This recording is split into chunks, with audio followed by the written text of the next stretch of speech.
Good day, everyone. May peace and blessings be upon you. This is IMAN SAYMEH coming to you from Orange County, California. Clinical social worker with my weekly video in raising awareness about mental health. We've been talking about marriages and relationships and what are some good questions to consider when you are, getting to know someone for the purpose of marriage.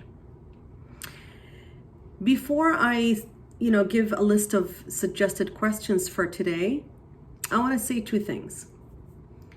In this process, you will get to know the family of the other person, and you'll get to know this person on a closer level.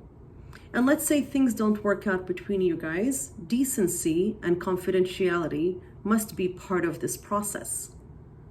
Be respectful to yourself and others, and don't disclose things that didn't work out for you.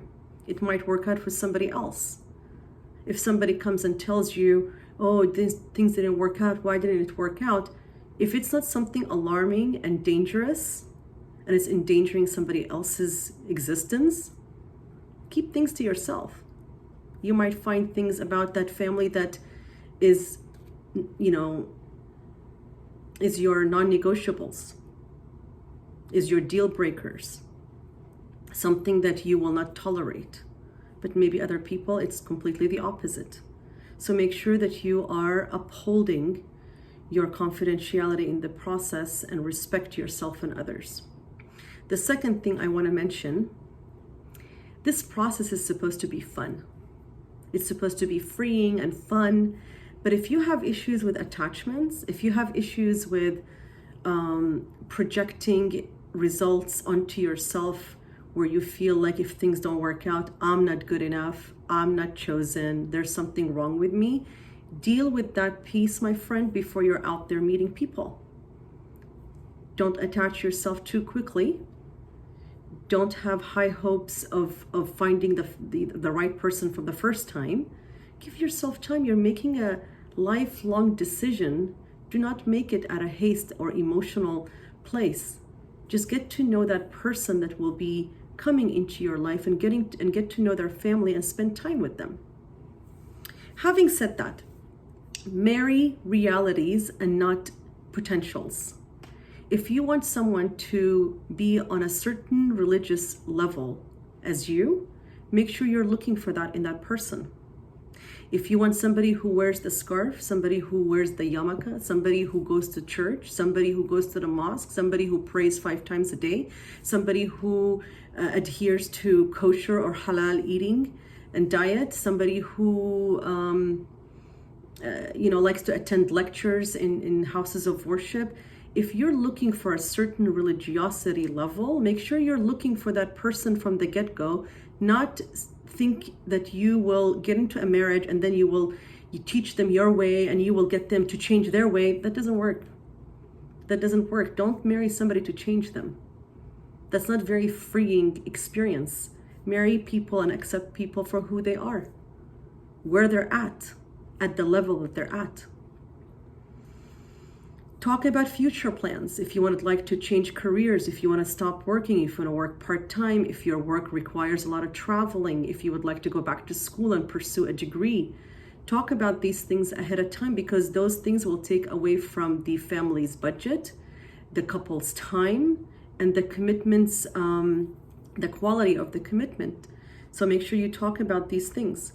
Discuss any mental or physical illnesses in that person or the family.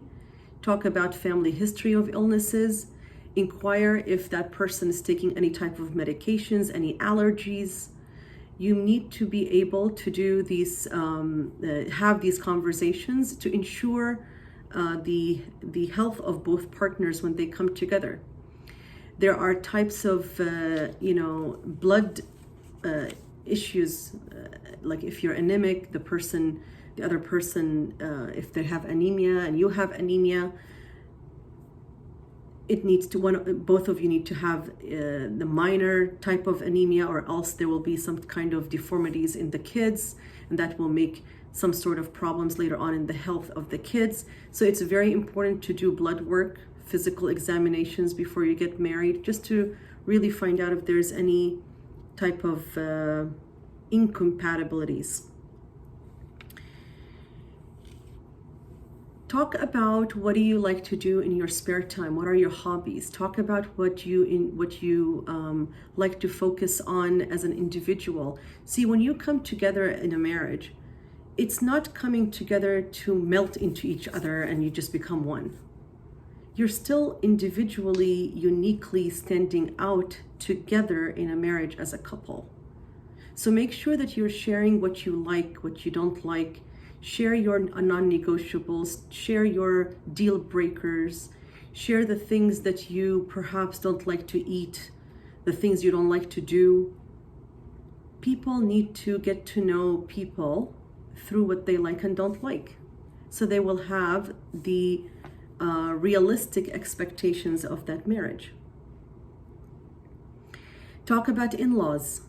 If there's an opportunity of in-laws living with you, if perhaps that is something you don't want to happen, how are you going to handle that? In some culturals and religious background households, there are certain expectations perhaps from the elder son, and that person needs to take care of their, the mom and the dad.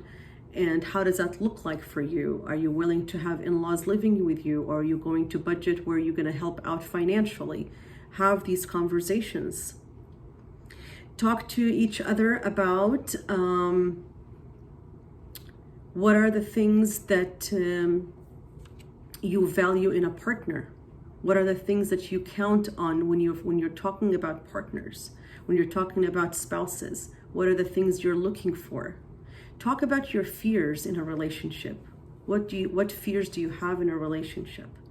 And if you have any divorces in the family, if that's a fear of yours, talk about that. Talk about why is that a fear of yours. We need to be able to communicate it's almost like the good, bad, and the ugly of relationships in order for us to know how we can support one another. Again, there are certain information that will be disclosed that needs to be kept with you if things don't work out. But if certain things were shared with you, my friends, let's say you were told that that person was raped or molested, or there's any kind of sexual abuse or any kind of abuse growing up, you need to really truly sit with yourself and ask yourself, do I have the mental and emotional capacity to be there for that kind of a partner? Because that partner would need certain assurances, that partner might have fears, might have some sort of reservations, especially intimately. You need to ask yourself, if this is something that will work for me. And please don't choose out of wanting to be a hero rescuing people. You're not a hero rescuing people. First of all, you need to put yourself first. This is part of self-care. We could love people and we could care for people, but they might not be the best match for us. So when you're inquiring about these things, you need to also put it through a filter of, can I deal with this? Is this something that I have the capacity to deal with? You might hear this from, oh my God, so people who have been raped or molested or abused should never have love, should never be in a relationship. No, they should. And it will be beautiful for them to do so after they work on a healing treatment plan and they have the right type of partners who can support them. You only know your capacity, you only know your limits, and you only know what you can and cannot do. So be in the inquiry of that. And it's really important, my friends, to ask for guidance. Ask those who are married, ask those who you trust in your life to guide you, to be part of the process as well. Try not to do this in secret or privately or by yourself, or this is how you think independence look like. When you are developing feelings and attachment to someone, your brain almost, there's a part of your brain where it stopped thinking clearly because you're so excited. So when we have others around us who would support us in looking at things from different angles, it will only add value to our decision. I hope these 2 videos will support you in the process. I pray that you will be given the best of righteous spouses, and may Allah make them the coolness of your eyes and put ease and blessings in your path. Thank you. Have a good day.